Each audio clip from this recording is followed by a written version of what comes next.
চোখে হঠাৎ করে কাল বৈশাখী, চৈত্রের শেষ বেলা পাতা ওড়ে নাকি, কত বছরের মায়া ভেঙে যাবে বলে রাজপথ ভেসে গেছে অচেনা কাজলে। তুমিও অঝরে তাকে শুধু ভালোবেসো। এসো হে বৈশাখ এসো, এসো হে বৈশাখ এসো,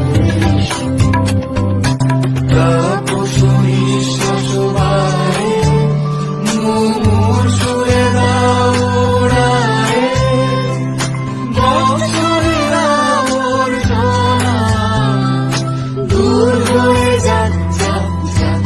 এসো এসো, এসো হে বৈশাখ এসো, এসো হে বৈশাখ।